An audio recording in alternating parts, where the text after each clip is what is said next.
Quais são as formas, os mecanismos de financiamento? No Brasil, nós temos muito fortemente o fomento indireto e o fomento direto, que vocês já viram, ouviram falar nas aulas, nos cursos, nos estágios.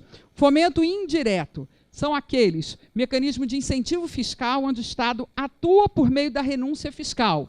Então, as grandes empresas, ou qualquer empresa, pode ser a padaria da esquina, a papelaria, como pode ser Saraiva, a Loja Americana, enfim, a Vale do Rio Doce, ou qualquer uma dessas grandes empresas, tem, naturalmente, por existir, que pagar impostos ao Estado, certo? Então, elas renunciam, abrem mão desses impostos, ou parcela de impostos, de tributos que elas têm que recolher ao Estado, e direcionam para projetos audiovisuais. Essa é a lógica, grosso modo, do que a gente chama do fomento indireto, que o Flávio vai poder detalhar bem com vocês e dizer como é que no dia a dia, na prática dele do dia a dia, funciona. As principais leis, a Rouanet, a lei do audiovisual e a medida provisória que trouxe o Funcines e o investimento em TV, no artigo 39 e 10. O direto são os famosos editais e concursos públicos, aquele onde o órgão do Estado se organiza. Em São Paulo você tem, aqui no Rio você já teve, em alguns municípios, estados, e hoje, fortemente, o que você tem nessa área do fomento direto é a organização do Fundo Setorial do Audiovisual. Mais para frente eu mostro para vocês, em volumes de recursos, o que isso significa. Por que precisa se ter uma agência reguladora como a Ancine? Por que se precisa ter um Ministério da Cultura como um MINC que abriga, além de diversas formas de cultura, também o audiovisual? Por que se precisa se ter áreas do chamado governo organizado, da sociedade organizada, que se dediquem a pensar em políticas públicas de cultura? E o que isso tem a ver com o financiamento? Tudo. Porque, com exceção de 2 países, o audiovisual, que é uma indústria cara, uma indústria não poluente, mas uma indústria pesada, nós temos filmes, vocês acompanham, de milhões e milhões de dólares, que demora muito tempo para ser filmado, com muito investimento em história, roteiro, trilha, cenário, com contextos absolutamente diferenciados. Ela é uma indústria que, embora dê muito lucro, embora ela dê uma visão muito forte daquele país, daquele local que organiza e produz e lança aqueles filmes, ela é uma indústria que não é autossustentável, diferentemente do que se diz e que se intenta ser. Por quê? A forma que ela está organizada, ela é muito lastreada em recursos públicos no mundo todo. O primeiro passo para produzir uma obra, seja ela qual for, é você, enquanto pessoa física, ou organizado com parceiros, com amigos, ter uma produtora. Essa é a primeira exigência. Tem 3 formas de registro. O registro completo da pessoa jurídica, o registro simplificado da pessoa jurídica e o registro da pessoa natural. Todo mundo tem que ter uma produtora? Não. Tem gente registrada na Ancine, inclusive a gente tem um cliente que é registrado na Ancine que aprovou o projeto enquanto pessoa natural. Ele não quer virar um empresário, ele não quer ter necessariamente uma empresa. Ele quer produzir e atuar no audiovisual enquanto pessoa natural. Isso é possível? Super possível. Lei Rouanet, não vou entrar em detalhes. Lei Rouanet vocês ouvem muito mais falar nos jornais hoje do que qualquer outra coisa. Funciona, não funciona, é boa, é ruim. Fato concreto essa é a lei mais antiga no Brasil de incentivo fiscal.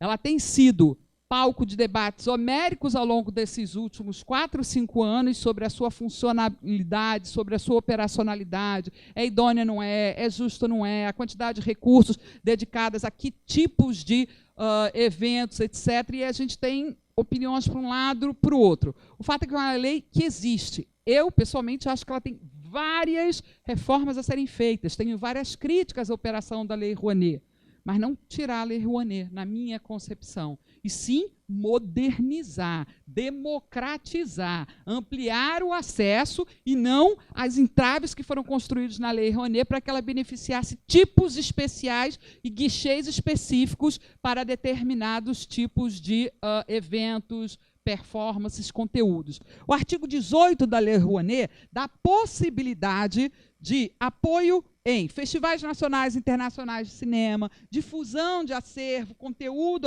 audiovisual em diferentes suportes, projetos que prevejam doações de acervos para cinematecas, manutenção, etc. O artigo 26, esse aqui, ele é o artigo, digamos assim, que apoia e beneficia na produção de formatos de obras audiovisual, que tem a ver mais com o nosso core business aqui hoje. Telefilme, minissérie, obra seriada, programas para TV de caráter educativo e cultural e também jogos eletrônicos. Lei do audiovisual.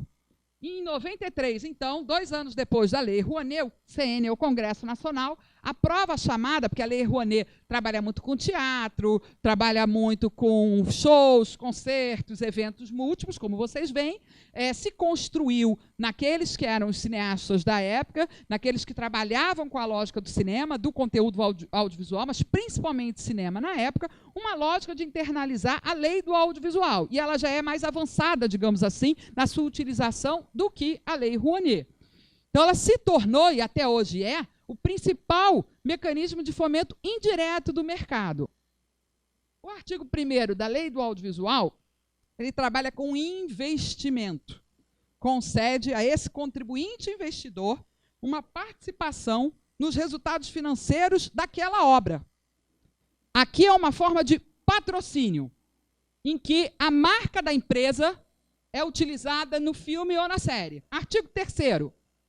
É um mecanismo de coprodução, onde, de novo, os contribuintes serão, esses sim, as grandes mesas internacionais. Então, eu estou falando da Sony, eu estou falando de todas essas grandes empresas que têm e atuam no Brasil e têm muito incentivo fiscal, que dedicam e direcionam para conteúdos e obras audiovisuais brasileiras. O Fundo Setorial, ele é o principal instrumento hoje de recursos que são geridos pela Agência Nacional do Cinema, aplicado na produção, mas não só na produção, em toda a cadeia do audiovisual.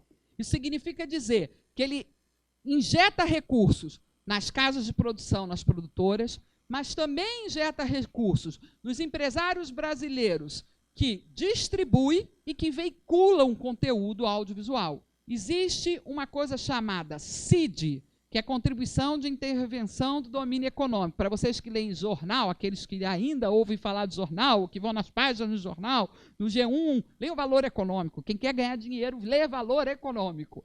Não só o Globo, não só a Folha, leia o Valor Econômico, que ali tem matérias mais, dentro do possíveis, mais interessantes para quem quer achar espaço para se colocar em mercados como audiovisual, que são mercados importantes, consolidados, mas ainda em crescimento no Brasil. Tem muito espaço para crescer. CID é isso. A Condecine, que eu faço menção ali embaixo, é um tipo de CID, que é uma contribuição de intervenção de domínio econômico.